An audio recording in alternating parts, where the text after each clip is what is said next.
все вроде бы в сборе на данный момент, во всяком случае.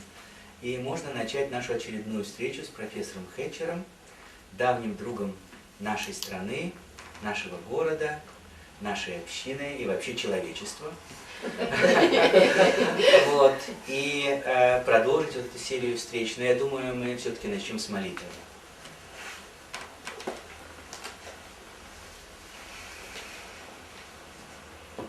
О Боже, освежи и обрадуй мой дух, очисти сердце мое, воспламени силы мои. Веряю в руки Твои все свои дела. Ты мой водитель и мое прибежище. Не опечалюсь и не сокрушусь в боли, но обратусь в счастье и радость. О Боже, да не погрязну я в заботах, смятню ли изнурять меня, да решусь я от неприятностей жизни. О Боже, Ты друг мне более, нежели я для себя самого. Тебе предаюсь я, Господи.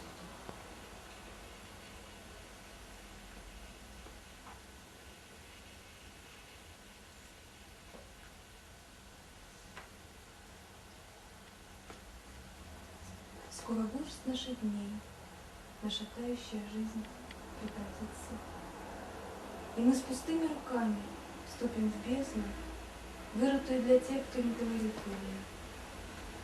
Так опояшемся же поясом служения, зажгем огонь любви и сгорим в его жаре.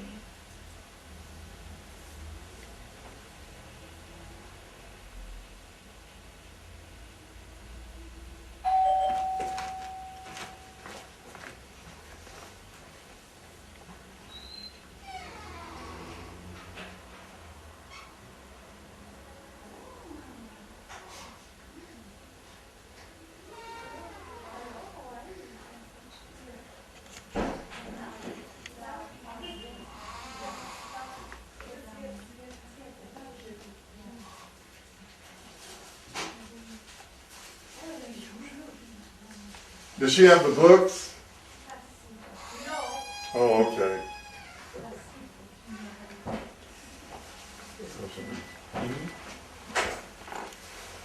Well,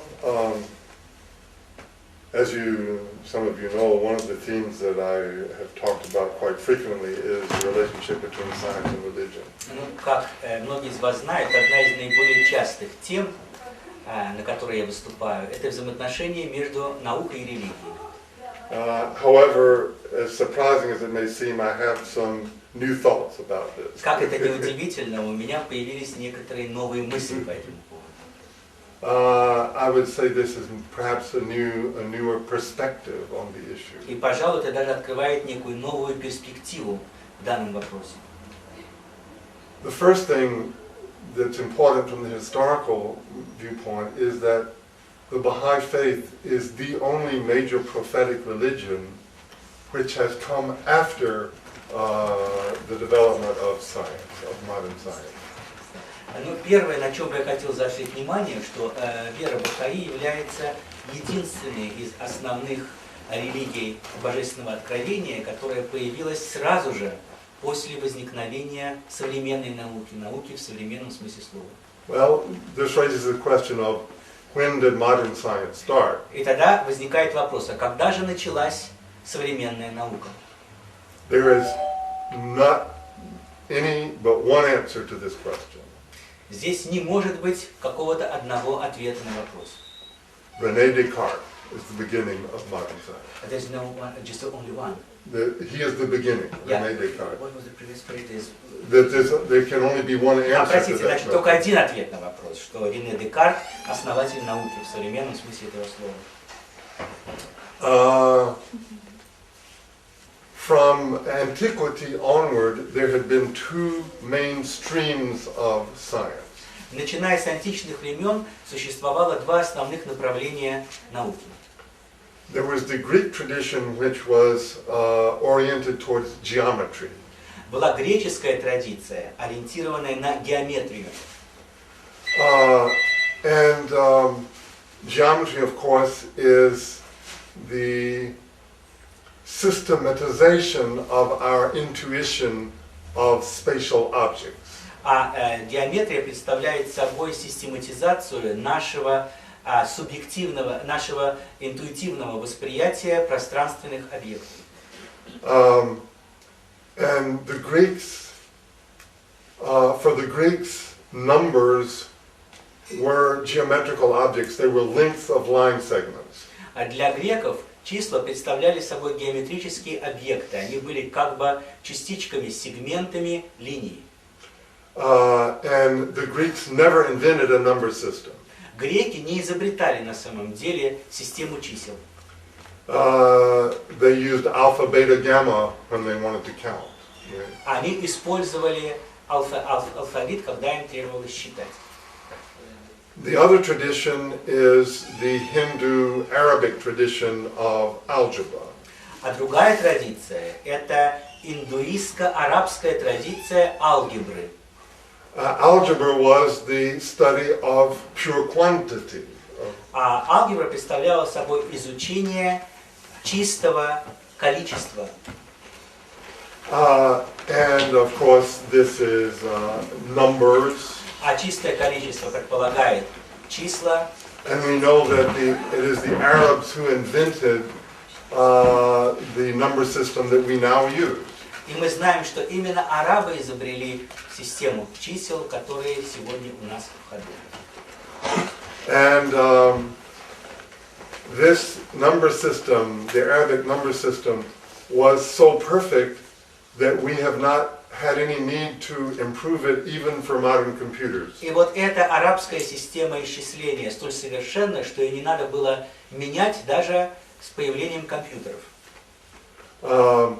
So over 1,000 years ago, Arabs such as Al-Khwarizmi invented this number system. Iranians.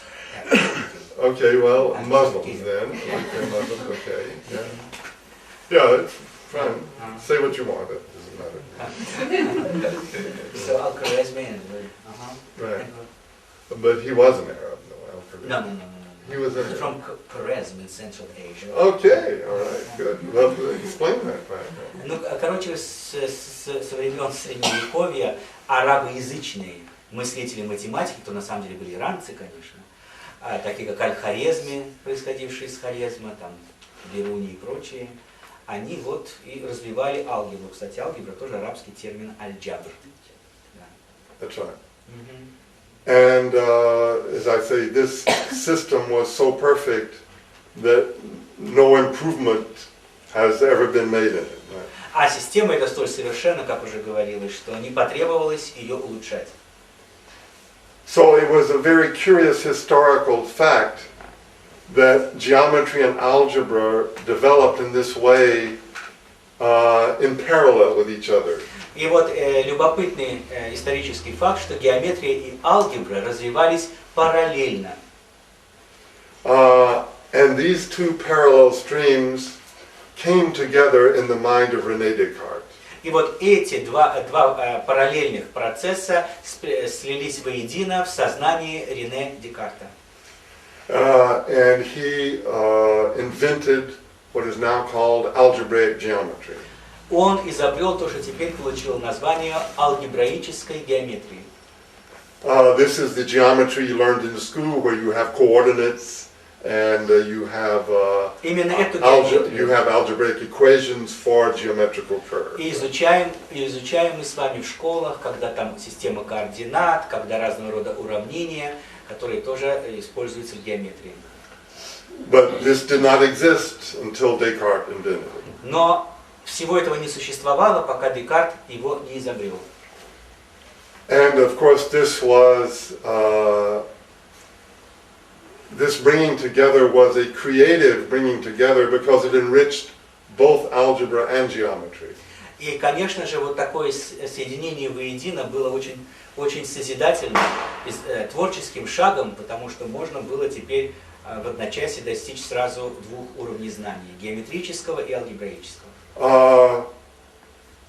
For geometry, it allowed us to quantify spatial intuition. In other words, the use of numbers in connection with geometry enables us to quantify spatial intuition. Иными словами, вот использование алгебраических приемов применительно к геометрии позволило нам выражать количественным образом пространственные объекты. Whereas geometry gives to algebra, algebra in itself is a pretty dry, abstract sort of thing, and geometry gives an aesthetic dimension to algebra. It makes it much more interesting. Алгебра сама по себе это очень сухая, абстрактная наука, а геометрия придает ей эстетическое измерение. So this was a mutual enrichment of these two. Вот получилось такое взаимное обогащение двух этих, так сказать, линий. And ever since then, until the present day, at various points, it has been geometrical intuition or algebraic intuition which has dominated in mathematics. И вот, начиная с этого времени, по настоящий момент, в разные моменты, преобладала либо алгебраическая интуиция, либо геометрическая. So, just to mention, first, the geometric intuition was stronger. With Descartes and Newton, their emphasis was on the geometry. В начале сильнее был вот этот крен геометрический, потому что и Декарт, и Ньютон делали больший упор на геометрию. But in the 19th century, Weierstrass and Dedekind and other mathematicians brought the algebraic dimension to the forefront. This became dominant. В 19 веке Вайерстрасс и Дедекинд стали уделять больше внимания именно алгебраическим построениям. And also, and unfortunately I can't remember her name, but the famous Russian woman who worked with Weierstrass, her statue's in the MGU, but I can't think of her name, but I'm sure.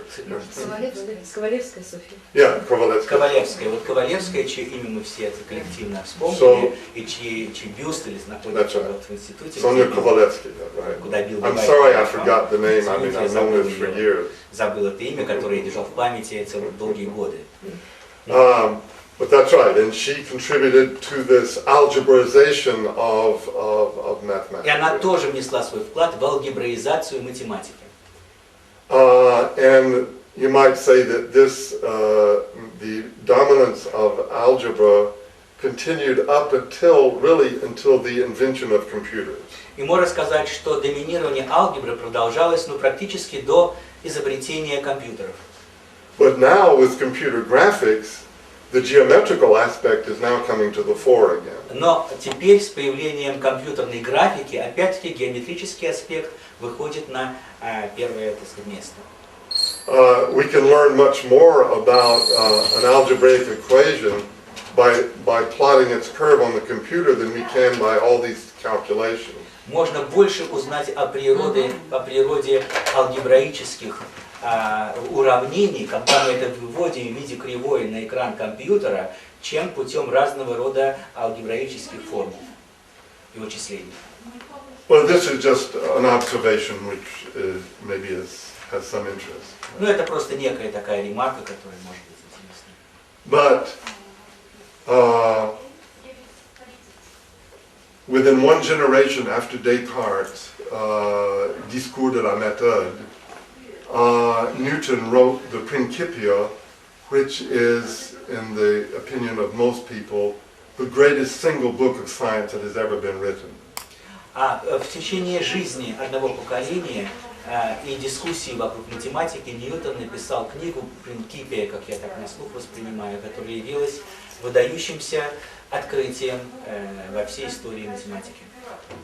And this was just one generation after Descartes, this immediately following Descartes. Это практически сразу же было на жизненном пути одного поколения после Декарта.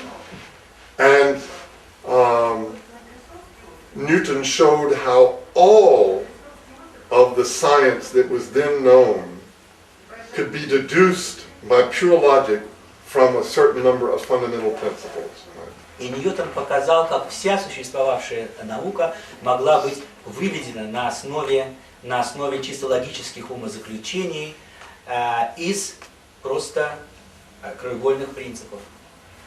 And he demonstrated, as had Euclid before, the power of logic to get the unobvious from the obvious. И он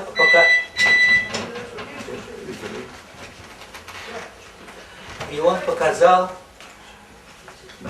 как до него сделал Евклид, как можно выделить или вычленить неочевидное из очевидного. So, for example, Newton deduced all of Kepler's laws. Например, Ньютон вывел все законы Кеплера. For example, Kepler had observed that the orbits of the planets were elliptical and not circular. Кеплер заметил, что орбиты планет были эклиптические по форме. So for thousands of years, people had assumed that the orbits of the planets were circles. Тогда как в течение многих столетий люди предполагали, что орбиты планет представляют собой круглые. So this was not an obvious fact at all. Поэтому это совершенно не казалось очевидным фактом. But Newton deduces this fact. Kepler did this by observation. Ньютон вывел это из чистой логики, тогда как Кеплер пришел к этому на основе наблюдения. Or take another thing. Kepler showed that the speed of the orbit, the speed at which the planets turn, is such that if you take the radius from the sun to the circumference, that it sweeps out equal area in an equal time. Okay. И другой принцип Кеплера, который Кеплер вывел, чисто, так сказать, на основе наблюдений, касался скорости вращения орбиты. И сказать, было показано Кеплером вначале, что if you take what? The radius from the sun to the circumference of the orbit. Если взять вот радиус от Солнца по отношению к окружности орбиты, that the planets move in such a way that this sweeps out equal area in an equal time. In other то words, планеты таким образом, так сказать, движутся, что они за одно и то же время проходят одно и то же расстояние. But notice that the orbit is elliptical, and so it doesn't stay the same distance from the sun. Но интересно то, что орбита сама по себе не круглая, она эллиптическая, поэтому реальное расстояние от Солнца разное. So that's obvious, isn't it? Sure, it's obvious that the radius from the sun to the planets sweeps out equal areas in equal times, right? Может показаться очевидным, что радиус, так сказать, расстояние от Солнца до планет в одно и то же время должно быть одним и тем же. And Newton deduces this very unobvious fact from about 3 principles. А Ньютон выводит эти не очень очевидные вещи из 3 принципов.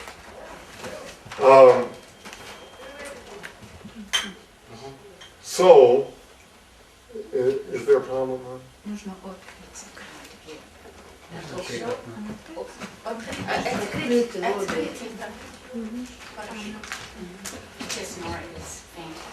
Oh, I'm sorry.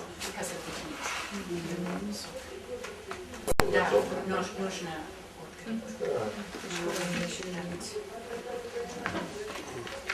Okay.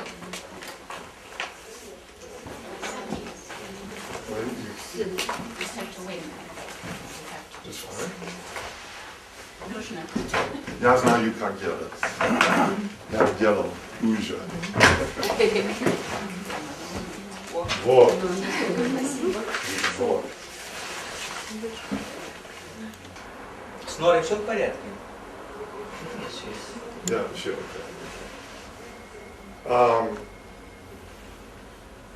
So you can see from this short history that okay.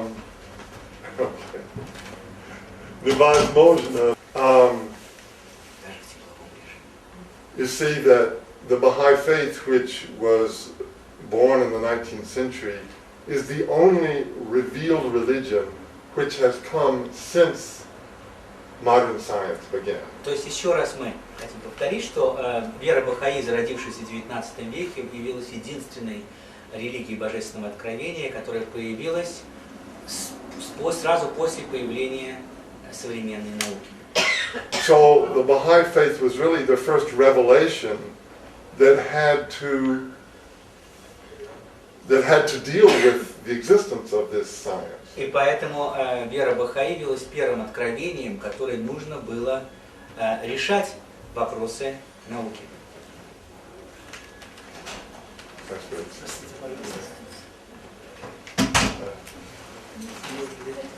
Yes, Now, so it is not surprising that the Baha'i teaching on this point is new. It is unique to religious history. Поэтому и неудивительно, что учение Бахаи по этому вопросу новое, оно уникально в истории религии. What the Baha'i faith teaches is that science is from God, just as religion is from God. А религия Бахаи учит, что наука в той же степени исходит от Бога, как и религия исходит от Бога. Several years ago, I represented the Baha'i faith at a conference on science and theology at the Vatican. Несколько лет назад я представлял веру Бахаи на конференции «Наука и теология» в Ватикане. And all of the thinkers, scientists, and theologians were talking about reconciling science and religion. И все теологи, выступавшие в семинаре, говорили о примирении науки и религии. But the attitude was always that religion is from God and science is from man. Но разговор все время шел вокруг того, что религия от Бога, а наука от человека. But science is very powerful, and so we have to somehow see how religion can accommodate science. Но поскольку наука очень действенна, то надо подумать тоже, как можно инкорпорировать или встроить науку в религию, или как вообще можно их примирить друг с другом. And so at the end I said that the Baha'i faith teaches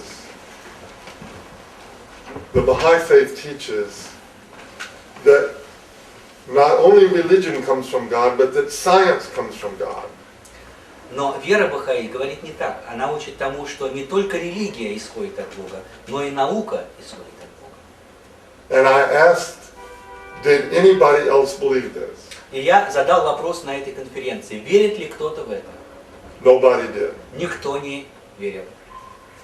So this teaching that science is from God is unique to the Baha'i faith. Поэтому можно сказать с уверенностью, что это учение, согласно которому религия, то есть наука исходит от Бога, она уникальна, и она вот только в вере Бахаи. And Abdu'l-Baha says that science is just as important for the spiritual development of humanity as religion.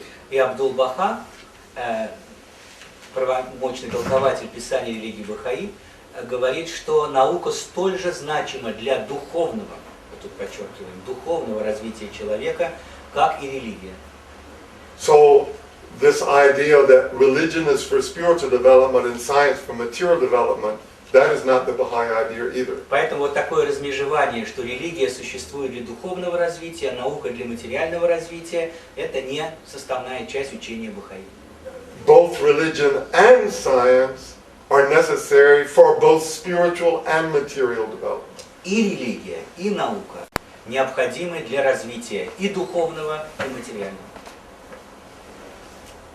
Now, this then raises the question of how we understand the role of religion and the role of science.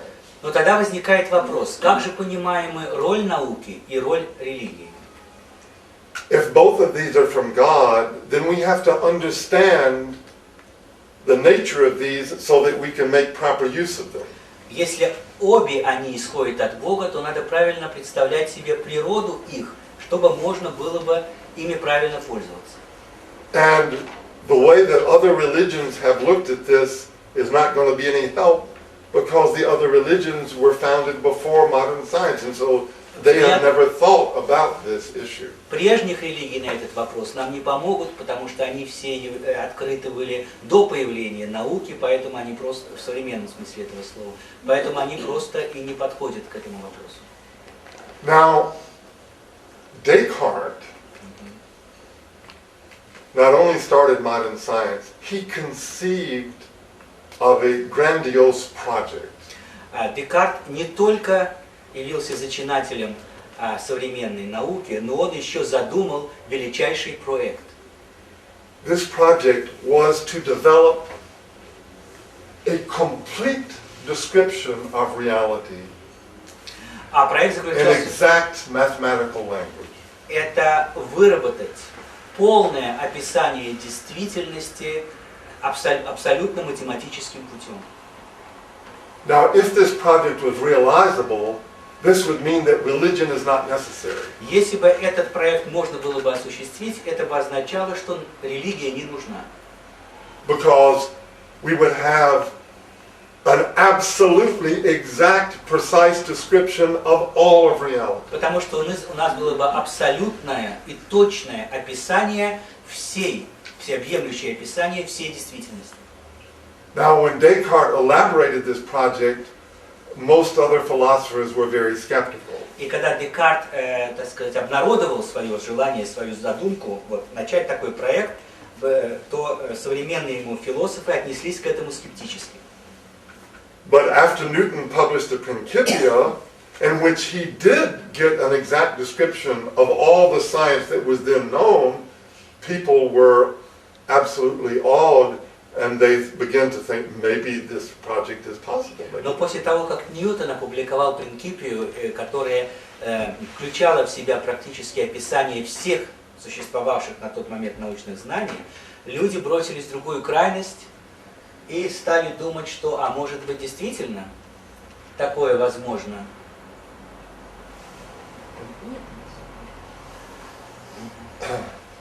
Там есть место. Там есть место. Давай. Просто чтобы Считает, дверь да. не закрыть. Она считает. Считает. Ага, хорошо. She's counting the head. Algebra. Жалко.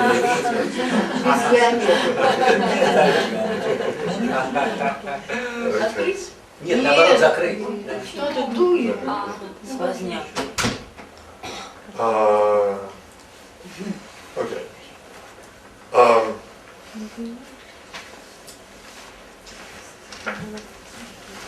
So they're developed out of the work of Descartes and Newton the Cartesian Newtonian model of reality. И вот так, это сказать, как результат исследований Декарта и Ньютона была выработана ньютоновская, декартовская модель действительности. This is the philosophy that eventually was known as mechanism. Right? И эта философия впоследствии получила название механизма. Recall that the main model of reality from Plato onwards was design.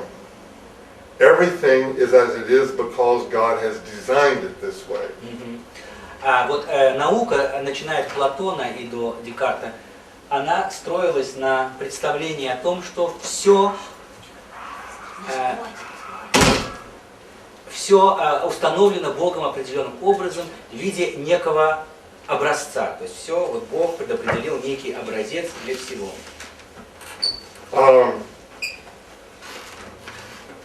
Whereas Descartes and Newton instituted a new model, which is cause and effect. Cause and effect. А Декарт и Ньютон, они инициировали новую модель, которая основана на причинно-следственной связи.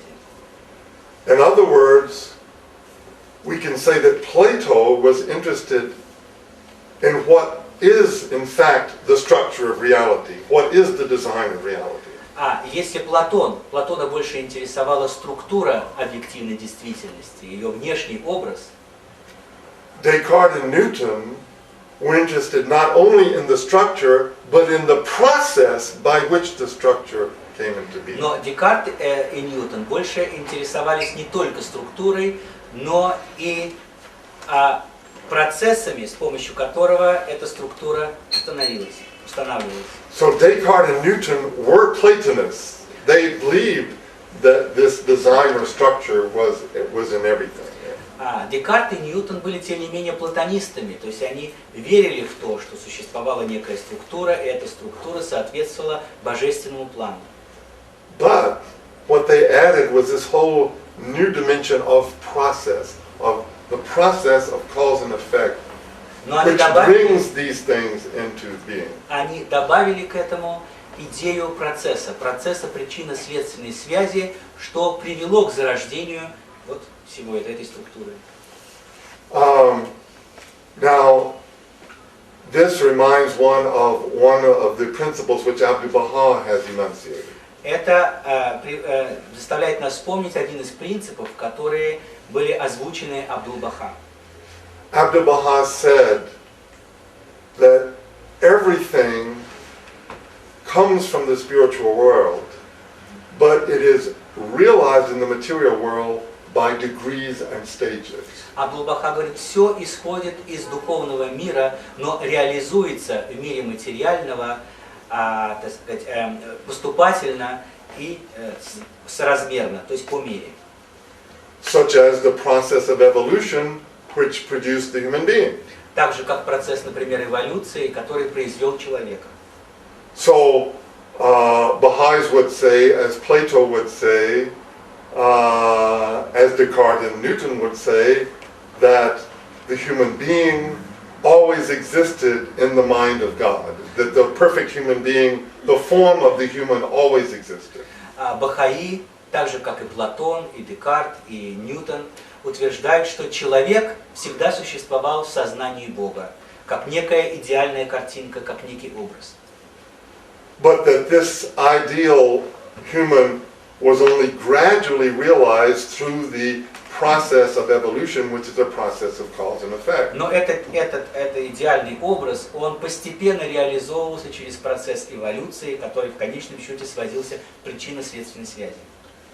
So when in the 19th century the theory of evolution held out the possibility of explaining life, then people begin to say that maybe this program of Descartes is possible. That maybe we really don't need religion. И в XIX веке, когда появилась теория эволюции, которая объясняла по-своему происхождение человека, то люди стали говорить, что может быть декартовская идея вот этой идеальной картины мира и возможно, и тогда религия ни к чему. So, what happened then was very interesting. So this was the, you might say, the apogee of materialism. Можно сказать, что это явилось апогеем материалистической мысли.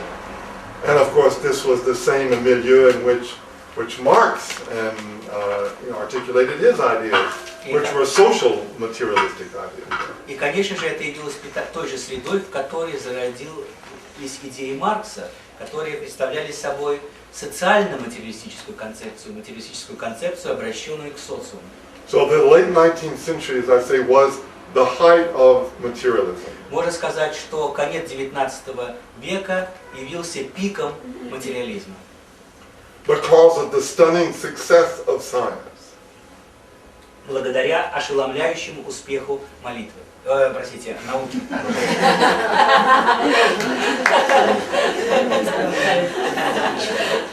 Now, what happened in the 20th century is very interesting. А в 20 веке произошло нечто очень интересное. Science began to prove its own limitations. Наука стала выявлять свои собственные ограничения. The first breach was the undecidability principle of Heisenberg. The indecidability or indeterminacy principle of Heisenberg. Что? Принцип неопределенности. Неопределенности. Первую брешь дал принцип неопределенности Хайзенберга, да? Гайзенберг. And of course, this was in the 1920s, but interestingly enough, all of this derived from a paper of Max Planck, which was published in 1900, at the beginning of the century. И все это возникло в 1920 году, но основано было на работе Макса Планка, да? Планка в 1900 году. So it's very symbolic, in other Это words. очень символично. Now, the Heisenberg indecidability principle says that it is impossible to describe exactly the position and the velocity of an electron at the same time. Значит, Гайзенберг в своем принципе неопределенности утверждал, что невозможно описать одновременно положение и скорость электрона. So this, you see, defeats Descartes' program, because Descartes wanted an exact and complete description of reality. А это разрушало замысел Декарта, потому что Декарт хотел добиться точного и совершенного описания действительности. And Heisenberg shows that if you want a complete description, you cannot have an exact description. А Гайзенберг доказал, что если вы хотите добиться полного описания, у вас не получится точное описание. Now, Heisenberg's principle was not immediately seen as defeating Descartes' program. Was not. Was not, no. Тем не менее, вот этот принцип Гайзенберга, вначале в принципе Гайзенберга не узрели, так сказать, ну что ли, поражение Декарта. Because Heisenberg's principle depended on a certain mathematical formulation of quantum mechanics. Потому что принцип Гайзенберга, он зависел от некоторых формул квантовой механики. What's known as the Hilbert space formulation of quantum mechanics. Gilbert. Constanza Gilbert. Значит, формулировки Гилберта квантовой механики. Right. And so it was still could be thought that maybe one could define another language which would eliminate the Heisenberg indecidability. И думалось тогда, что, может быть, можно было бы изобрести другой язык, который бы устранил бы принцип неопределенности Гайзенберга. But in the 1930s, the work of Kurt Gödel showed that this was not possible, that there was an essential undecidability in all exact language. А в 30-х годах прошлого столетия работы Курта Gödela, простите, немецкий в английском варианте очень плохо. No, Austrian. He was Austrian. He loved. He would say, "I'm not German. I'm Austrian." Хотя он и говорил, что я не немец, я австриец, но они все так говорят. Вот. И тем не менее, да, вот он в своей работе доказал, что принцип неопределенности абсолютен. What he showed is that any mathematical system, in other words, any exact system. But let me say what I mean by an exact system first. Вначале давайте определимся, что мы понимаем под точной системой. An exact system is one in which each symbol has only one logical meaning. Точная система – это та, в которой каждый символ имеет только одно и совершенно четко установленное значение. And so an exact language does not use metaphor. Например, точный язык не использует метафоры, Nor does it use multiple meaning. а также по той причине, и не использует многозначные термины. So poetical language, of course, uses metaphor and multiple meaning.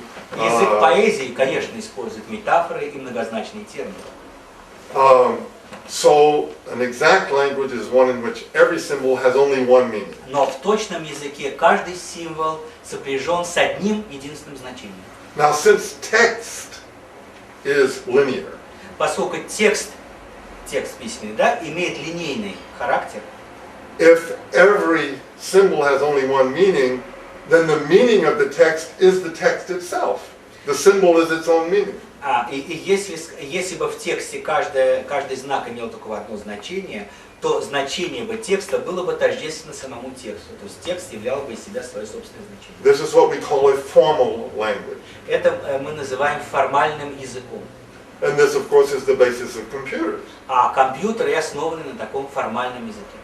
Because the computer doesn't have a consciousness, it only has the symbol, it doesn't have anything other than the symbol to deal with. И у компьютера нет сознания, у него есть только понимание символа, и он может только придавать символу одно конкретное значение. And so, for the computer, the meaning of the symbol is the symbol. А для компьютера значение символа и символ суть одно и то же. So, Gödel showed that every formal system which was adequate just for basic arithmetic had to contain true but unprovable propositions. True propositions that could not be proved. И вот Gödel доказал, что каждый, так сказать, символ, который используется в обычной арифметике, должен иметь какое-то истинное, но недоказуемое значение. This is true for all formal languages. И это правильно для всех формальных языков. So this is a definitive refutation of Descartes' program. И это совершенно определенное опровержение замысла Декарта. As one logician put it, Gödel's theorem proves that there is no non-poetical description of all of reality. И как один логик сказал, теория Гёделя только доказала, что не существует непоэтического описания реальности. So in other words, with Gödel's theorem, we now see that there is a trade-off between completeness and exactness. То есть с теорией Гёделя стало очевидно, что нужно все время делать выбор, либо в пользу точности, либо всеобъемлемости. In other words, we cannot have absolute exactness and total adequacy at the same time. Иными словами, невозможно одновременно достичь абсолютной точности и всеобъемлемости или завершенности. Now, both science and religion seek truth. И религия, и наука ищут истины. What is truth? Что же такое истина? A proposition in a language is true if its description of reality is accurate. In other words, if what it says about reality is in fact the case. Положение, описанное языком, истина, если оно адекватно отражает реальность. Иными словами, то, что содержится в положении, соответствует реальности. So we can say then that truth depends on two things. Таким образом, истина зависит от двух вещей. Meaning От значения and structure. и структуры. Meaning of the proposition Значение положения and the structure of reality. и структуры реальности. A proposition is true if what it means is a description of what is really the structure. И положение верно тогда, когда то, что оно подразумевает, то, что является его значением, соответствует структуре реальности. So a proposition is false either because it incorrectly describes a true structure, so the meaning is wrong, Положение может быть неверно, потому что оно неадекватно описывает реальность, тогда значение положения неверно. or it can be false also because it correctly describes a structure which has no correspondent in reality. Или положение может быть неверно, потому что оно правильно описывает то, чего не существует в реальности. In other words, it can be an abstract reality that То есть one может быть exists. некая абстрактная реальность, которая не согласуется с действительностью. Now, so Таким образом, we can see then that to have truth, we must have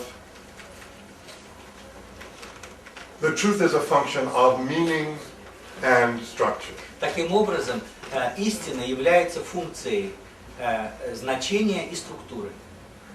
So we can see then that science is the enterprise which proceeds by exact meanings and is therefore incomplete in its description of structure. Таким образом, можно сказать, что наука – это такое явление, которое нацелено на описание значений, то есть нацелено на значение, но она несовершенна в плане охватывания структуры. And this is what we call in science the process of verification. И это мы называем в науке процессом верификации или подтверждения. When we formulate a scientific hypothesis, the meaning is exact. There's no question about what the meaning is. Когда мы формулируем научную гипотезу, значение точное, нет никакого сомнения в том, что значение правильно сформулировано. What we don't know is whether or not it's true. Но то, чего мы не знаем, насколько это верно. And therefore, we must do experiments to find out if the proposition is true. That is, we must verify that it corresponds to the structure of reality. Но нам необходимо проводить эксперименты, чтобы увидеть, соответствует ли структура реальности тому положению, которое постулируется. So in science, meaning is given a priori. There's no question about the meaning. Поэтому в науке значение придается априори, по определению. Оно не подлежит сомнению. But truth is discovered a posteriori. Но истина открывается постфактум, уже в процессе экспериментального подтверждения. Now, as it turns out, revelation is the perfect complement of this. И вот как получается так, что божественное откровение является совершенным дополнением этого. Revelation, the language of revelation, the language of Baha'u'llah, is a complete description of reality. Язык откровения, язык Бахаулы – это полное описание реальности. And he says this. И он говорит это. So the Kitab-i Aqdas is a non-linear description of the whole of reality. Китаб Aqdas является полным, нелинейным описанием объективной действительности. So, in Revelation, the truth is given a priori because of the infallibility of the manifestation. А в божественных откровениях истина дается априори из-за непогрешимости пророка, открывателя, дающего откровение. But the meaning is determined a posteriori. That's what we call interpretation. Но значение открывается постфактум и в результате толкования. So in science, we start with exact meanings and we have to verify the structure. То есть в науке мы начинаем с точных значений и переходим к подтверждению объективной действительности. Whereas with revelation, we start with the truth, but we then have to find the linear meanings that are enfolded in the nonlinear text. А в откровении мы начинаем с истины, но нам в дальнейшем нужно открыть вот те сокровенные линейные значения, которые содержатся в нелинейном тексте. Let me just say a word about linearity and Теперь nonlinearity. несколько слов о линейности и нелинейности. Билл вообще на эту тему отдельную лекцию читает. Но в принципе сейчас попытаемся как-то. Линейность и нелинейность языка. As I said, text is linear. Как уже мы говорили, текст линеен. For any alphabetic language, text is linear. В любом алфавитном языке, имеющем алфавитное выражение, текст линеен. For mathematics or formal language, meaning is also linear. Для математического языка то же самое, значение линейно. Now the question is, what about reality? Is it linear or Но nonlinear? вопрос в том, а как же действительность? Линейна ли действительность? We now know that the assumption, beginning with Euclid's geometry, going all the way through Newton, and all the way up until about 1960, was the assumption that reality was either linear or could be approximated in a linear manner. А начиная с евклидовой геометрии далее, и во времена Ньютона, и после, до 19 века, основной идеей было то, что действительность либо линейна, либо может быть приблизительно представлена языком линейных категорий. In other words, this means that regularity has to be both local and global. You cannot have, in a linear configuration, you cannot have local regularity without having global regularity. А это подразумевает, что любая закономерность носит локальный и глобальный характер. На линейном языке не может быть закономерности локальной, которая бы не имела подтверждения глобального. Let me give you the simplest example I know. Самый простой пример, который я знаю сейчас приведу. Think of a circle. Подумайте, представьте окружность, круг. And the tangent to a circle. И The tangent to a угол, circle. касательная к окружности. It touches the circle at only one point. Она затрагивает круг только в одной точке. But very near the point, there's an infinitesimal difference between the line and the circle. Но уже рядом с этой точкой неисчислимое число отличий между касательной и окружностью. Вот Нелли не даст мне соврать. So, in other words, the circle is locally linear. It is locally linear. Можно таким образом сказать, что круг локально, то есть в одной точке он линеен. Да? And this is why we can use plane geometry to measure the Earth, because the Earth is a sphere, but it is locally linear. Вот почему мы можем использовать геометрию, плоскую геометрию для измерения на Земле, хотя Земля круглая, потому что в каждой конкретной точке Земля выступает плоской. So that's just an example of what I mean by local linearity. Вот это просто пример того, что я подразумеваю под локальной линейностью. However, with the discovery about 30 years ago of fractal geometry, of fractal. Фрактальная геометрия. Вот пример 30 лет назад с появлением фрактальной геометрии. And then we discovered that you can have global regularity without local regularity. Было открыто, что можно иметь глобальные закономерности без локальной закономерности. And the way one gets this is by the infinite repetition of a simple pattern, an infinite repetition. А достижимо это бесчисленным повторением простейшего образа, элемента. And it turns out that virtually everything in the natural world is a fractal. In other words, that this is not an exception, it is in fact the rule. И оказывается, что все в объективной реальности бывает фрактальным. То есть это не исключение, а это общая закономерность. So the blood system in your body is a fractal. Your brain is a fractal. Your lungs are a fractal. Everything is a fractal. A leaf is a fractal. И кровь, и легкие, и мозг, все это фрактально. In other words, we now know that reality is fundamentally non-linear. Иными словами, теперь мы знаем, что реальность исключительно нелинейна. So now we can understand why we can't describe all of reality in a linear language. How can you describe a non-linear reality in a linear language? Теперь ясно, почему нельзя описать реальность линейным языком, адекватно. Как можно нелинейный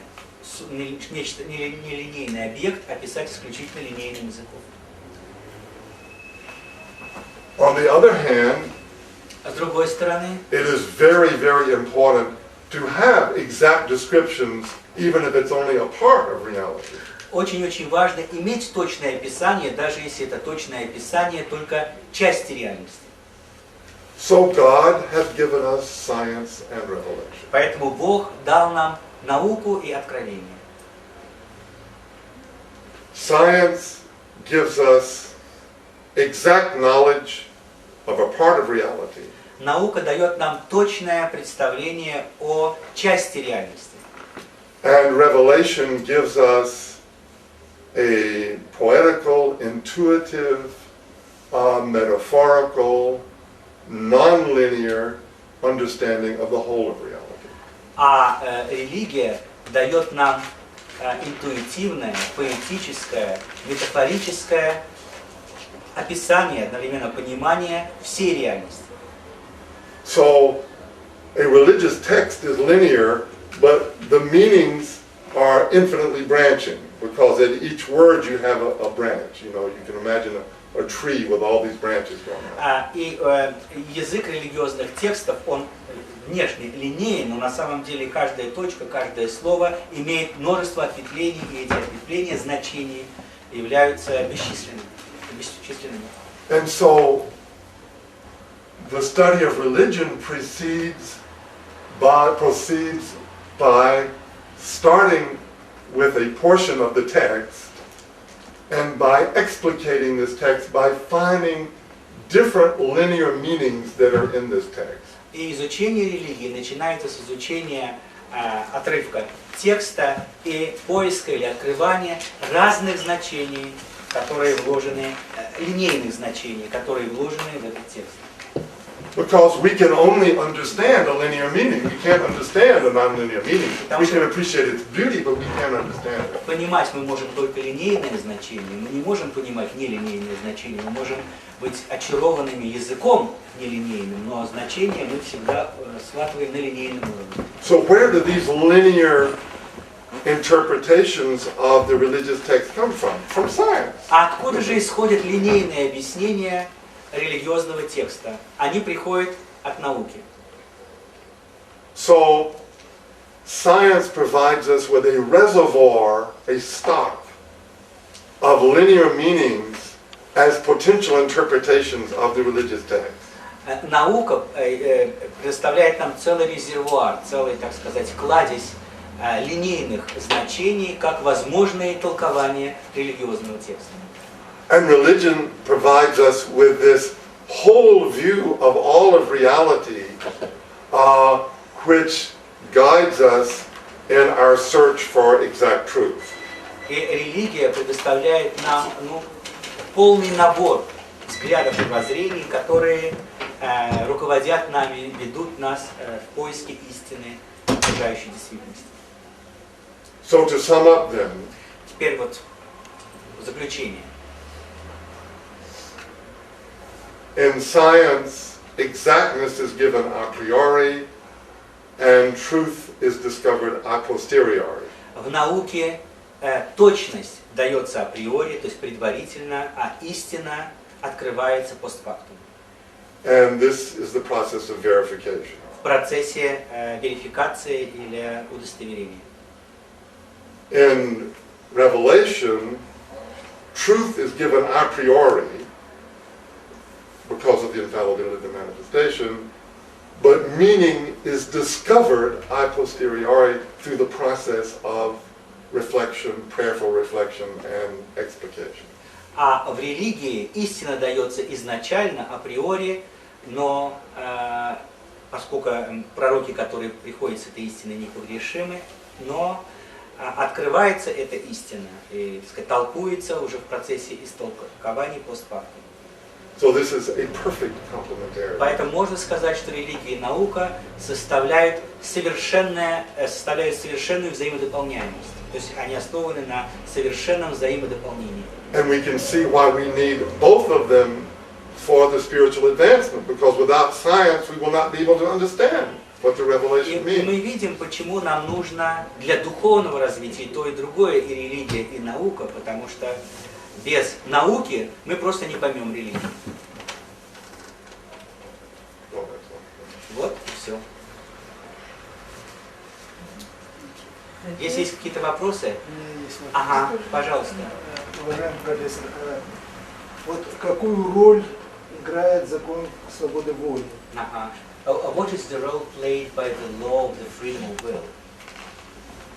В творчестве и еще, может быть, дополнительный к этому тоже вопрос. Вот как вы представляете себе многовариантность развития, эволюции? First of all, so this role played in the process of creation, and another question: how do you imagine a multitude of or a variance of possibilities of development in evolution? Let's start with the first one. And what is the first thing? The freedom of will in a creative process.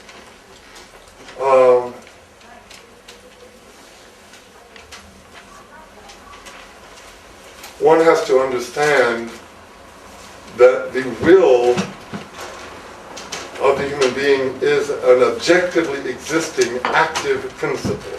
Нужно понимать, что воля человека – это объективный, существующий, активный принцип. It is not just an epiphenomenon. It is not an epiphenomenon. Это не нечто, так сказать, воображаемое. If one tries to interpret the human will as an epiphenomenon, then you get all sorts of problems. Конечно, если волю считать чем-то воображаемым, то возникает множество проблем. Спасибо. Now, This is enough, he said. No worry.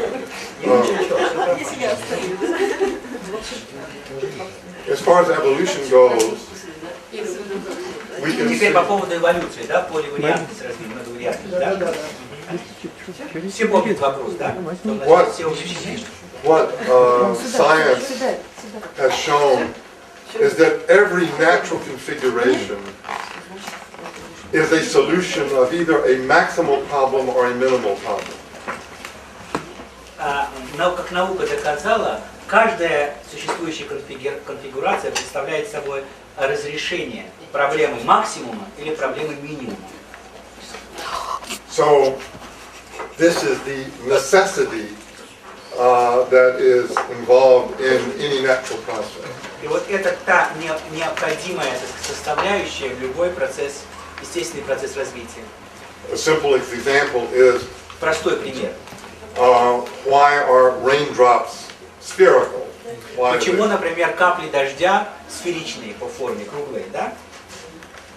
Because a sphere is the geometrical configuration which encloses the greatest volume in the smallest surface. At the greatest volume. Потому что эфир – это геометрическая конфигурация, которая заключает в себя максимальный объем в наименьшее пространство. And so therefore the surface tension of the molecules of the water restricts the sphere to the restricts the water, the quantity of water, to the smallest possible surface, which is a sphere. И вот это напряжение, которое существует между молекулами воды, как бы так оно сдавливает и побуждает вот эти воду принимать форму минимальную. Минимальная форма и является формой сферической. So we can see that in every living form in evolution was the solution, the exact solution to some maximum or minimum problem. То есть мы так увидим, что каждая форма, которая возникала в эволюции, явилась собой результатом разрешения какой-то проблемы, максимума или проблемы минимума. And so we can say in this respect that everything that was created is perfect. И в этом смысле можно сказать, что все сотворенное совершенно. It's perfect with respect to the conditions that it satisfies. Потому что оно явилось совершенным решением тех условий, которым оно соответствовало. So the dinosaurs were perfect dinosaurs. No. This ancient animals? Yeah, the dinosaur, right? Yeah. Динозавры, да, были совершенным воплощением идеи динозавра. Они были совершенным воплощением динозавра. Because you see, What about Процесс. well, Abdu'l-Baha has said that every organ of the human body has a function, and that the function of the appendix will eventually be proved by А Абдул-Баха говорил, что каждый орган человеческого тела имеет свою функцию, и функция аппендицита или аппендикса будет наукой, так сказать, выявлена.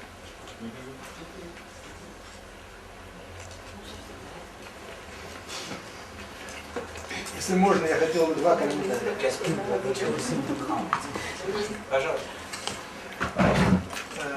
Я совершенно согласен с тем, что между религией и наукой нет противоречия. И на эту тему очень многие люди высказывают. That's right. That's right. И, может быть, особенно четко, ну, во всяком случае, я знаю, об этом очень определенно высказывался Бердяев, наш замечательный, который говорил о том, что как наука, так и любая другая форма познания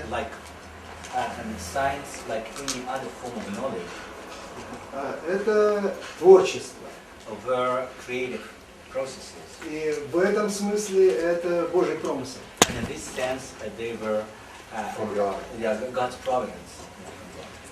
А закон свободы воли, о котором он очень много говорил, это глобальный закон бытия, который не исходит из Творца, и который реализует возможность творчества.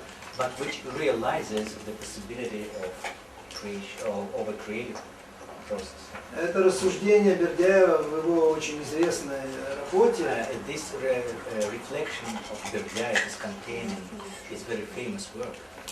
которая называется «О назначении человека». О назначении.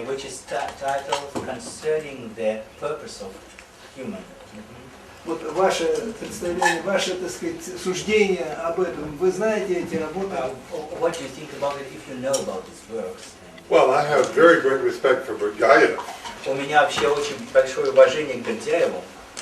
And he was one of the great contributors to modern philosophy. Он один из людей, которые внесли наибольший вклад в современную философию. So no two philosophers agree on everything. Нет, не существует двух философов, которые бы друг с другом согласились по всем вопросам. Да? So I have some differences with Berdiaev. Поэтому у меня есть некоторые, так сказать, несогласия с Бердяевым. But that's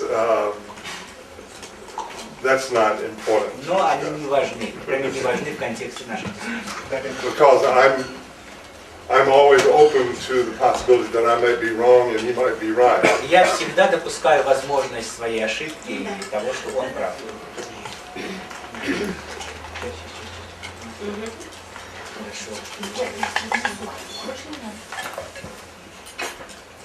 Жизненная энергия. My question is concerning the vital energy. То есть получается так, что кому-то жизненная энергия дана в большей степени, а кому-то в меньшей степени. Someone is given more vital energy, someone is given less vital energy. Иногда бывает так, что она уходит. Мы называем это иногда депрессией. Sometimes this vital energy is sort of gone, and we call such a state depression. Или какой-то потерей творчества. Or a loss of creativity or something. Каким-то тупиком. Which is like a deadlock. Вот как из этого выйти? So how to get Как out это of преодолеть? it? How to overcome this? Вот, потому что бывает так, что человек не может это преодолеть и уходит из It жизни. can so happen that a person cannot overcome it and they commit suicide. They just live this life. И, так сказать, каким-то образом вот эти нити, вот эти силы, можно объяснить? So can по каким these законам они живут? links and these forces be explained? What are the regularities or laws governing these principles? Well, they are being explained. They're in the process of being Они explained. вообще-то объясняются сейчас, вот пытаются их объяснить. For example, in the case of depression, В as you случае mentioned, депрессии, которую вы упомянули, we know that the brain is a network of neurons. мы знаем, что мозг представляет собой сеть нейронов. But there is no direct physical contact between two neurons. Но не существует прямого физического контакта или взаимодействия между двумя нейронами. There is between the axon of one neuron and the dendrite of the other, there's a small space. То есть существует некоторое пространство между одним нейроном и другим. Well, the axon is what comes from one, and the dendrite that comes from Да. the other. То есть один, который исходит из одной точки, а другой из другой. Нет, у них такие специальные хвостики. Хвостики. Аксоны и как Ага. дендрит. Okay. Maybe it doesn't matter. Да, это не так важно. Но расстояние между ними есть. Now, this space is called the synapse, the synaptic cleft. И вот это расстояние называется синаптическим проемом.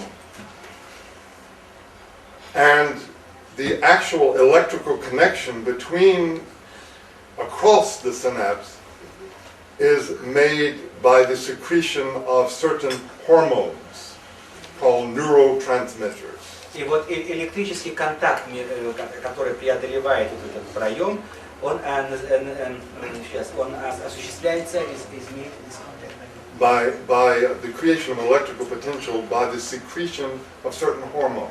За счет выделения определенных гормонов. And these are neurohormones, they are synthesized in the brain. И вот это неврогормоны, которые синтезируются в мозгу. Now, some of these hormones that are synthesized in the brain are the same as hormones that are synthesized elsewhere. И некоторые из гормонов, которые синтезируются в мозгу, такие же, как и гормоны, которые синтезируются в другой части человеческого For тела. example, norepinephrine is the same chemically as adrenaline, which is secreted by the adrenal gland. Значит, что-то такое же, как адреналин, а первое, что нейропинефрин, то же самое, что и адреналин, который вырабатывается в другой части тела. Now, what happens in depression? Теперь, что происходит в случае с депрессией? What physically happens is that the nervous system becomes exhausted. Физическое объяснение, когда нервная система становится изможденной, And can no longer manufacture enough of these neurotransmitters. и больше не может вырабатывать достаточно вот этих гормонов, которые бы создавали электрическое взаимодействие между нейронами. And so then the contacts can no longer be effectively made in the brain. It's like you had a hotel with 1,000 rooms in it, but no doors between the rooms. И тогда уже контакт между вот этими клетками головного мозга не может быть обеспечен, все равно, что, знаете, у вас отель с большим количеством номеров, но нет дверей из одного номера. Now, if one thinks about this, you can see that this is a protection for the individual. Но если вот задуматься хорошо, то можно увидеть, что это своего рода и защита человека. Suppose that the brain was hardwired. Suppose there was a direct connection. Представьте, что все остальные части мозга, все клетки были бы своего рода соединены друг с другом электрическими проводами, очень плотными. Well, then any strong shock to the nervous system would literally burn up the brain. Literally Тогда burn it up. любой сильный шок, который претерпевает нервная система, в буквальном смысле слова сожгла, воспалила бы мозг. So the human being couldn't live under those conditions. In other words, just the fright of almost being run over by a car would be enough to burn your brain up. И человек бы не смог бы выжить в таких условиях. Сам страх попасть под машину практически спалил бы весь его мозг. So these are like circuit breakers. The synaptic cleft is like a circuit breaker. Это своего рода эти... Нет, электрические, что у нас включено? Предохранители мозга. Предохранители, вот как электрические пробки, если хотите. Пробки, да. Да, для человеческого мозга. And so this means that when the brain is subjected to a great stress, Таким образом, когда мозг подвержен сильному стрессу, then these connections break down, but the brain itself is not harmed. То есть вот эти предохранительные установки, они как бы соскакивают, но сам мозг остается целым. So depression, like, is a symptom. Поэтому депрессия это подобно симптому. And like any symptom, it is a defense mechanism of the body against a threat to it. И как любой симптом представляет собой защитный механизм тела по отношению к опасности. Of course, when you're suffering from this, it's very difficult to look at it in such a positive way. Конечно, когда страдаешь депрессией, очень трудно выработать позитивный взгляд на нее. I have just had a bit of a grip the last 2 days. Вот последние 2 дня у меня небольшой грипп. So I was so weak that I couldn't do anything. Я был столь слаб, что ничего не мог делать. So I slept, И я спал. and now I feel good. А теперь я чувствую себя хорошо. So the fact that I felt weak was a protection А моя слабость была защитным механизмом, that keeps me from doing harm to myself by being active when I was not ready to be active. что удержало меня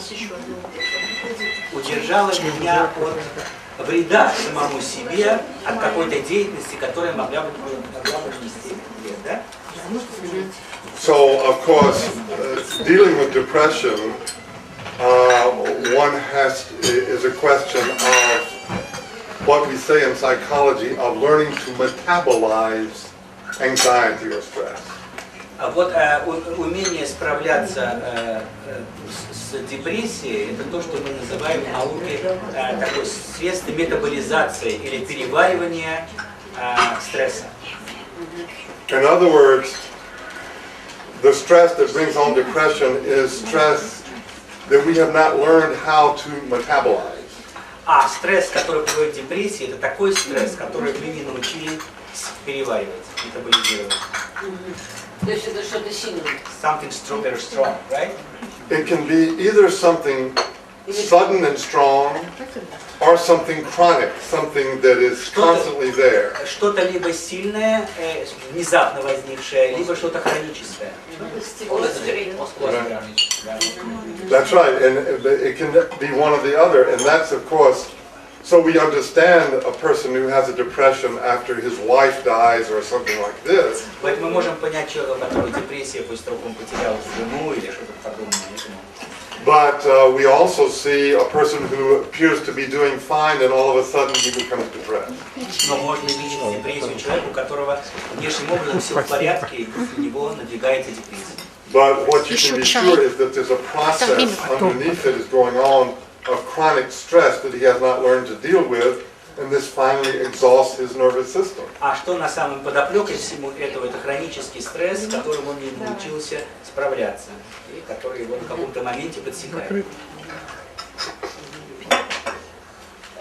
So dealing with things like depression is both a scientific, well, like everything, it uses both science and religion, right? Но как и все в этом мире, и вопрос умения справиться с депрессией тоже связан и с наукой, и с религией одновременно.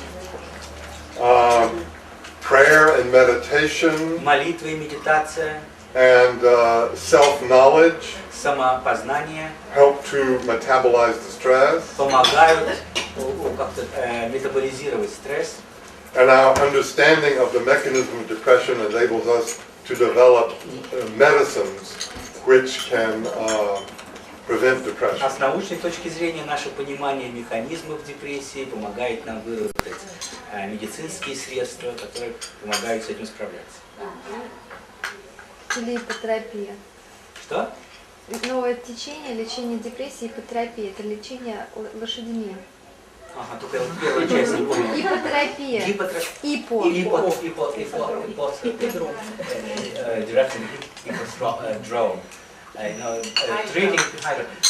Treating people by depressed people with horses. This is a new movement. Можно я спрошу? Да, тоже. Знаете, я пришла сюда первый раз. I came here for the first time. Да, и хочу спросить, почему БХИ религия? Почему нельзя было, неудобно ли бы отнести БХИ, например, к какими-то точными науками, назвать, например, это бахайметы или другим каким-то философским течением. Why is the Baha'i faith a religion? Why couldn't we class it under some philosophic movements or some Baha'i-mets like? Это как-то социально удобно, что вы... Is it socially more convenient to class it Has under? nothing to do with convenience. Это не к удобству не имеет отношения. The place where religion goes beyond philosophy is very precisely definable. Дело в том, что вот тот водораздел, который отделяет религию от философии, он очень ясен. Philosophy gives us knowledge about God. Философия дает нам знание о Боге. Religion gives us the way of communion with God, А the религия experience of God. дает нам возможность общения с Богом, то есть переживание, опытное переживание Бога. In other words, it is the mystic dimension of religion. Иными словами, религия обладает мистическим измерением, то есть опытного переживания общения с Богом, чем философия не обладает. So this is why the Baha'i faith is a religion, Вот почему вера Бахаи это because it религия. teaches that the ultimate goal is not just to get philosophical knowledge, but to experience God. Потому что она учит тому, что конечная цель это не получение просто философского знания даже о Боге, а это опытное переживание общения с Богом. This was actually the subject of my talk. И об on этом я Tuesday. говорил во вторник как раз. У меня не было. Я missed that. Да. Yeah. I don't know if that А helps. я не знаю, достаточно такой ответ? Ну, наверное, достаточно. Но я просто хотела бы еще спросить про социальное удобство, потому что, например, наша РЦП, это наша Российская православная церковь, это большой холдинг. You know, the reason why I asked the question about сказать. social convenience is because the Russian Orthodox Church is a big holding. You know what I mean? This is economic term. Well, yes, they want to have a monopoly on this term, Ну, они, может быть, хотят монополизировать этот термин. А but скажите, that's their choice. Okay. скажите, вот на какие средства живет вот ваша вот религия, ваша вот... What is the material source of the existence of your community? In other words, where does money come from? Well, I should say that the Baha'i community was founded by Baha'u'llah, who is the founder of the Baha'i faith. Значит, вера Бахаи была основана Бахулой, основателем религии Бахаи. And he lived from 1817 till 1892. In the И, 19th century. значит, годы его жизни 1817-1892. And he taught these universal principles such as the complementarity of science and religion. И вот он открывал эти универсальные принципы, один из которых, в частности, взаимодополняемость или гармония между наукой и религией. And he also established an administration of the faith, which does not involve priests. И он также установил административный порядок в общине Бахаи, который не подразумевает наличие института священства, то есть священнослужителя. And he said to protect the faith from corruption, it is forbidden for Baha'i to accept money from anyone who is not a Baha'i. И для того, чтобы защитить религию Бахаи от коррупции, он установил принцип невозможности принятия подаяний от не-Бахаи. So all material, all money, all material aspects of the faith come uniquely from the sacrifice of the individual. Поэтому все, так сказать, денежные средства, которые собираются в общине Бахаи, от себя скажем, добровольно собираются, это исключительно пожертвования членов мировой общины Бахаи. Спасибо большое. Как вас зовут? Светлана. Очень приятно. А нас бил. Да, Юлия переводит. У меня вопрос, вот когда вы говорили о линейном объяснении нелинейной реальности, сразу приходит на память курс Рухи, первый курс Рухи, то есть вот это вот семинары Института Рухи, то есть Института Духа, да, которые как раз и посвящены вот этим объяснениям отдельных взятых слов, да?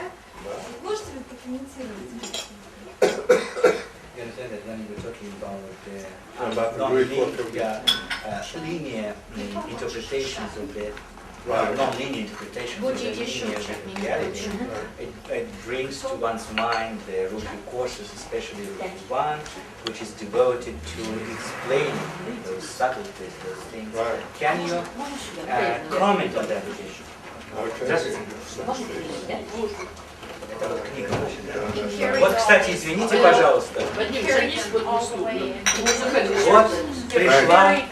пришел русский вариант последней книги Уильяма Хетчера, сейчас мы вернемся к этому. Уильяма Хетчера называется «Минимализм». Вот буквально. Вот только что Вадим принес книгу собственноручно. So, everything I said tonight is in the introduction to Вот that. все, о чем я сегодня говорил, вообще-то в этом говорил в введении к этой книге. So, yeah. Да. Well, of course, this process of the Institute was developed by the House of Justice precisely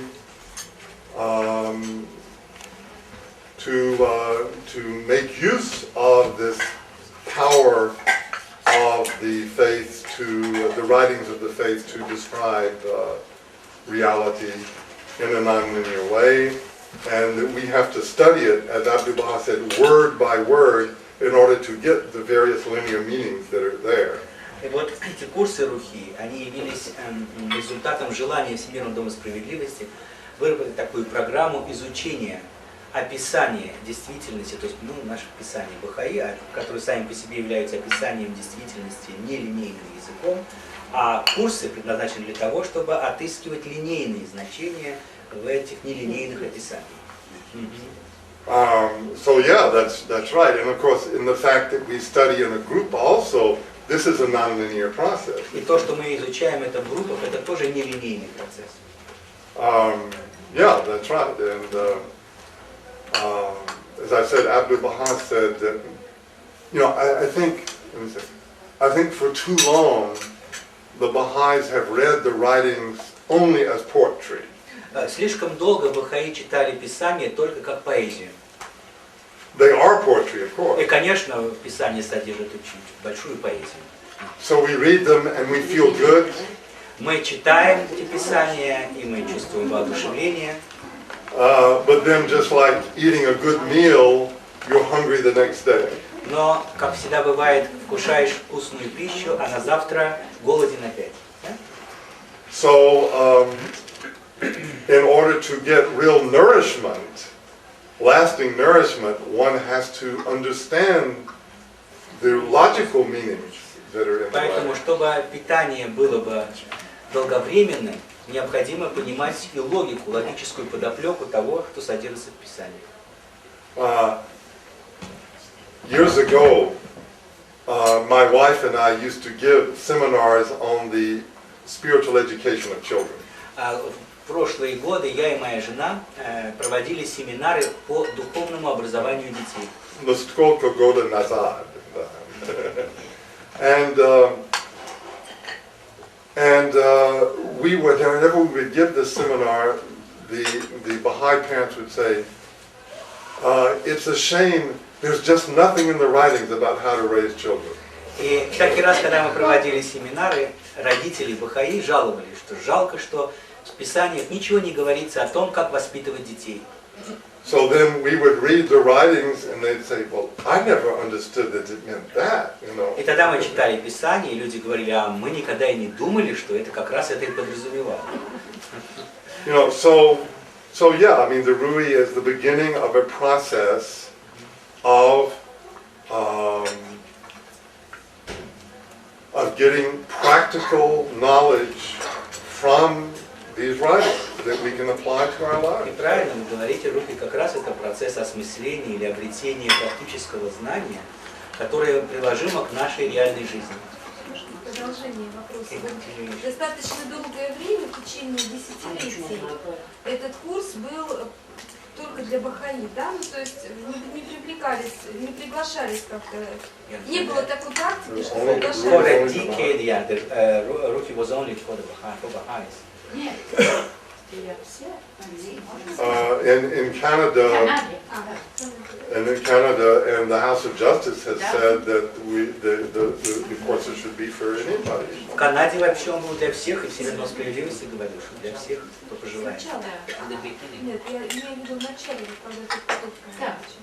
She's talking about the beginning of the process. Well, I mean, you know, one of the positive features of the Baha'i faith is that the administrative order is very flexible and can adapt to the needs of different countries. Дело в том, что вот одно из достоинств веры Бахаи это то, что административные принципы очень гибкие, и они могут приспосабливаться к условиям каждой страны.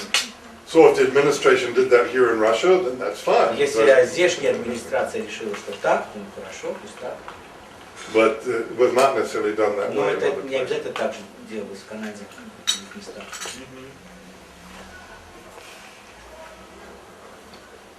Мне спросить. Ага, пожалуйста. Меня сейчас очень беспокоит то, что у нас вот, в нашей стране, там, в компаниях разных, везде, вот, в книгах не признается пророком Сати Баба. Вот я хочу узнать, как мнение профессора. Deeply Он concerned by верит the в Сати fact that Бабу, here что он in сильный Russia, in пророк. many publications and by many movements, the prophethood of Said Baba, we heard about him, is not recognized, is not accepted. I would like to know the professor's opinion about Said Baba, whether he considers Said Baba a prophet. Who is Sayyid Baba? Не знаю, он не знает Said. Я хотела спросить, Сати Баба включает в себе, там сказано в книгах разных, что он родился уже со всеми знаниями и знанием всех божественных Says in the книг. book that he was born Учение with full Бахаулы. knowledge, with the knowledge of all the books. Да, включает ли учение Бахаулы Саид Бабу в этой? Да. Does the Входит Baha'i составной teaching, частью. does the Baha'i teaching comprise Said Baba? Is Said Baba's teaching? But you know, in any case, В любом случае, you know, I think one can Спасибо, think of спасибо, two не знаю. things. здесь Спасибо, можно вот две спасибо. вещи. Я уже.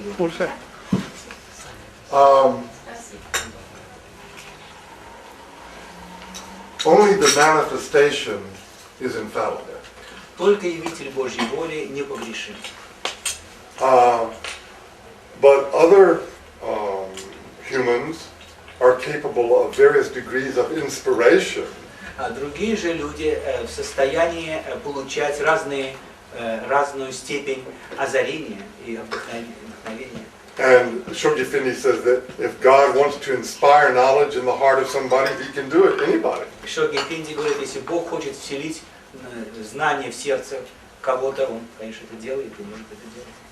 Now, of course, this makes some people uncomfortable because they say, well, if anybody can say something is true, how do we decide between the true and the false?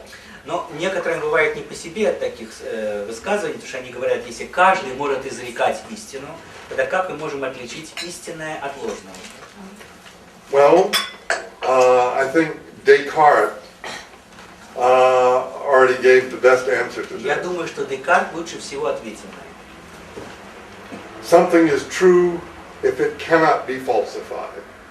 If it cannot be falsified. А what is falsified? If it cannot be negated. Проверено на фальшь. Ага.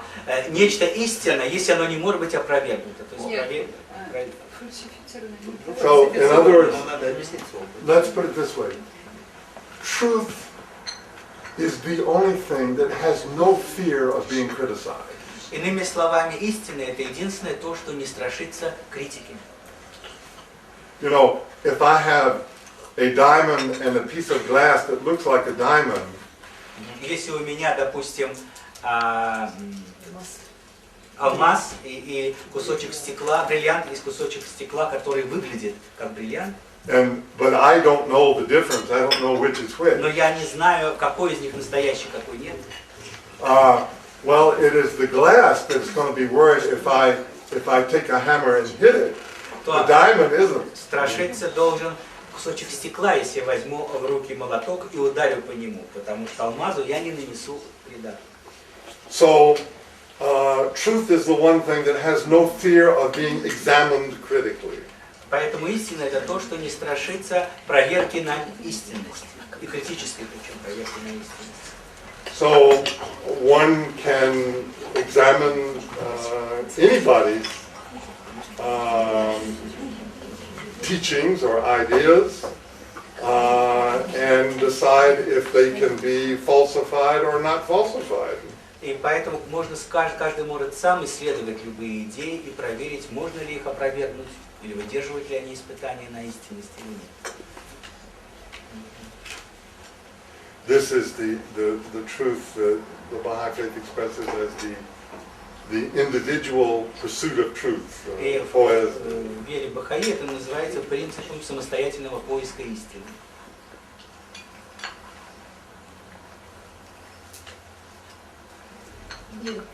Вот приезжал к нам из Америки Фархат, помните, да? Фархат, Фирус, который вместе начали. Фархат сначала. Да. И он нам читал лекцию, Да. что Господь посылает на землю великих пророков и малых пророков. Да, это Да. правильно. Вот и я считаю, что вот Саи Баба как раз из тех малых, который Может, пришел, есть. да, он сам говорит, я пришел для своей,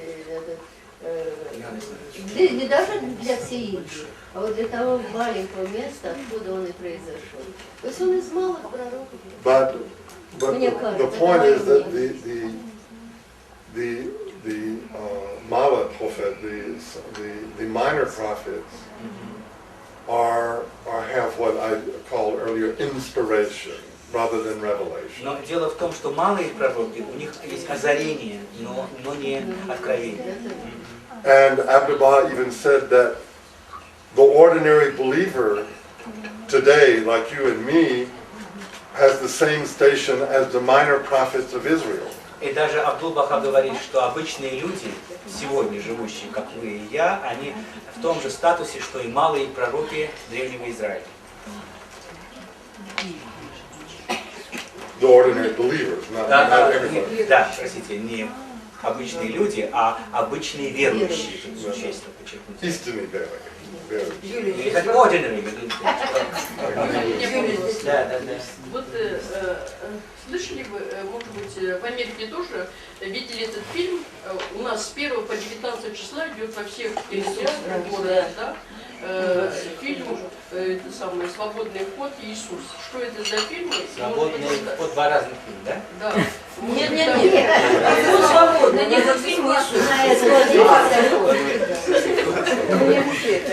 So there's a new film, Jesus, which was shown in America, and now it has come to Russia, and entry to that movie is free. First I mixed it, entry was the title of another movie. Anyways, have you heard about this film, Jesus? Have you seen that film? Он слышал, но не видел. Я говорю, может быть, там закодирован, там или еще что-то такое. Я видел, ничего там закодированного. Хороший фильм, можно идти спокойно. Не волнуйтесь. По Евангелию от Луки. Хорошо снято, красивый фильм. Там 25-го кадра нет? Да нет там ничего Все, плохого, там только хороший. Итальянский, по-моему. Не думайте, что вам По-моему, итальянский. Если будет напряжение мозги, По-моему. никогда вам никто не капнет туда. А если будет, то так Господи, мы все верим в Иисуса. Что можно? Нет, а что капает? Мало ли там какая-то идея еще пройдет, что всем самоубийство. Ну, я не хочу эту тему. Я просто говорю, не бойтесь 25-го кадра, держите свои мозги в тонусе. А вот вопрос, существует 25-й кадр? И тогда вас никто не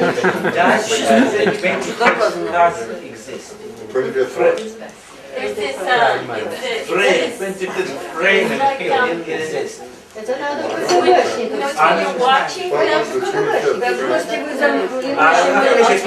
КГБшников. You know, it's when they have the subliminal messages behind whatever you're watching. Right, yeah. That's the 25 phrase Right. that they call it here. Like, can you be influenced by this 25? Sure. Наверное, может быть, да? Every input has some influence on the Все имеет воздействие на мозг, так что можно допустить такое. Ольга. Вот у меня вопрос. Вот мне эта идея о том, что как наука, так и религия – это два метода познания от Бога, мне она очень нравится, мне она кажется замечательно красивой. Но применительно к себе, к своему чувству веры. Вот правильно сейчас Билл сказал, что религия тем и отличается от философии, что когда мы верим, мы чувствуем. Но с другой стороны, мы часто опасаемся проверять свои чувства умом. Нам привычно думать, что чувство это одно, а логика это другое. И вот, а чувство, как всякое нормальное чувство, оно то сильнее, то слабее, оно как-то вот становится иногда привычным. И мы его в меньшей степени как бы уже выделяем.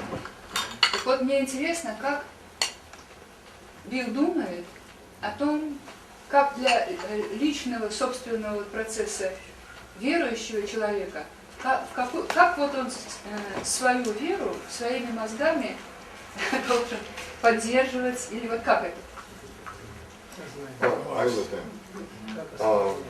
Everybody spoke as slowly and clearly. She said, Вы медленно и четко сказали, поэтому все понятно. Well, you see, the traditional approach makes an opposition between mysticism and logic. Традиционный подход строится на противопоставлении мистицизма, то есть мистического чувства и логики. And this is because mysticism is seen as fundamentally irrational. Потому что мистицизм воспринимается как фундаментально нерациональный. Иррациональный. Whereas in this book that I've just published, I talk about these issues. I claim that the proper view is that mysticism is transrational. Not irrational, but transrational. В этой книге, которую я только что опубликовал, я как раз выдвигаю такую мысль, что мистицизм надрациональный. Он не иррациональный, а надрациональный. So, mysticism gives us a knowledge that is, that you might say, begins where reason leaves off. Можно сказать, что мистицизм – это такое знание, которое начинается там, где разум уже не справляется. And we know from Gödel's theorem that there is a place where reason leaves off. И мы знаем по вот этой теореме Гёделя, что есть такое место, где нас покидает разум. And I didn't mention another theorem by Penrose, in which he proves that the human brain cannot be a deterministic device. It cannot be deterministic. И вот я как раз не упомянул теорему Пенроуза, согласно где он доказывает, что человеческий мозг не может быть детерминированным прибором. And his argument, very, very simplified, is based on Gödel's theorem. А его аргумент очень-очень такой простой, и он основывается на теореме Гёделя. He says, it is true that we can't prove everything. Он говорит, правильно то, что мы не можем доказать все. But we, by Gödel's theorem, we know that we can't prove everything. Но благодаря теореме Гёделя мы знаем, что мы не можем доказать все. So our knowledge goes beyond what we can prove. Таким образом, наше знание простирается дальше того, что мы можем доказать. So this is not just a word game. This is a real. И это не просто игра слов, а это реальность. So we know.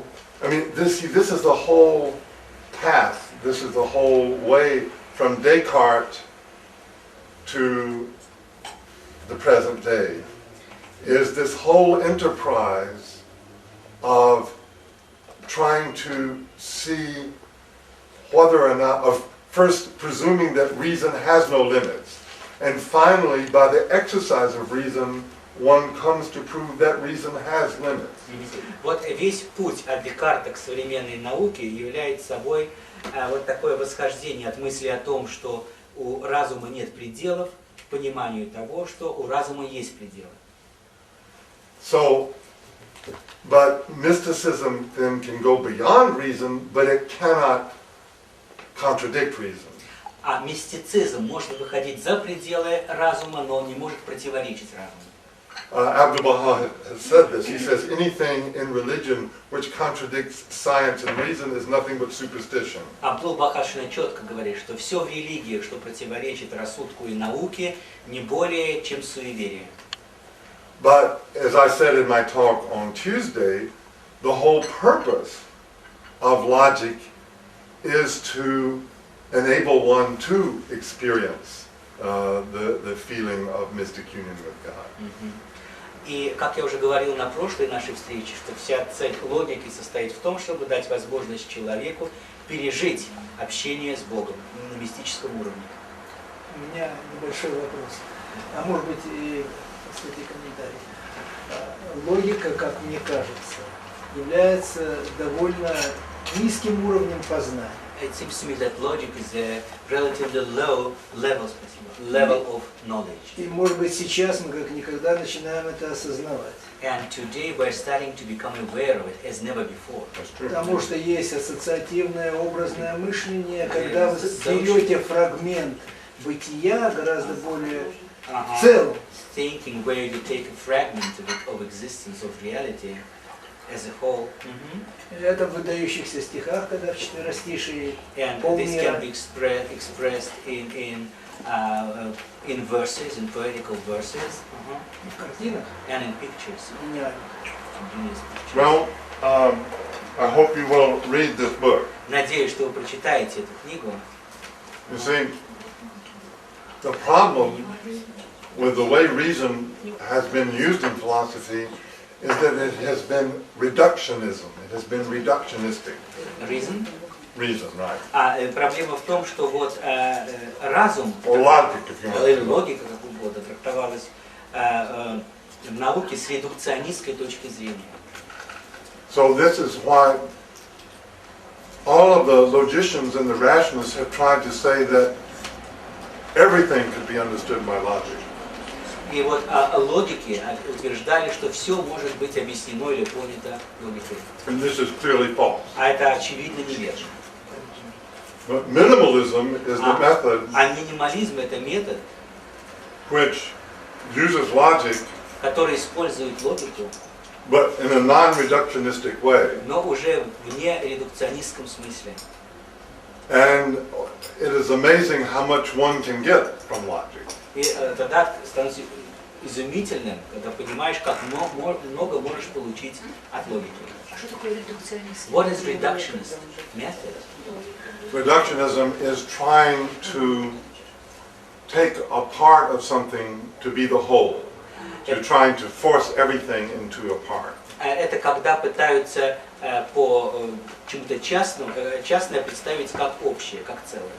The mark of the reductionist is to say it is nothing else but that. Вот это характерным для редукционистского мышления это вот такой принцип, что это не более чем что-то. So in other words, you have a brain, that's true. У вас мозг, это правильно. And then if I say, and you are nothing else but your brain, но если я скажу, вы не что иное, как ваш мозг, that's reductionistic. Это редукционистское такое заявление. Or if I say, look, the baby has instincts. Я скажу, что у ребенка есть инстинкты. The animal has instincts. И у животного есть инстинкты. So the baby is just an animal. Поэтому ребенок это просто животное. So again, it's this universal negative, which is the characteristic of reductionism. Универсальный негативизм, который является характерной чертой редукционизма. Again. Можно не вопрос, а предложение. Just one suggestion, not a question, but a suggestion. Предложение. Давайте дадим Биллу поесть. Let Между собой us договорились. give Bill a chance. Не будет Билл Джудит даст поесть. Билл, когда вы пойдете домой? Хорошо, с нашей стороны. Вообще уже 9 часов. Да, Да, вообще. 9 часов. да, уже 9 часов. Because you have been so nice to come tonight, and Vadim has brought these books, Поскольку вы были сегодня так добры, что пришли, а Вадим принес книги, so we will give you. мы дадим вам книги.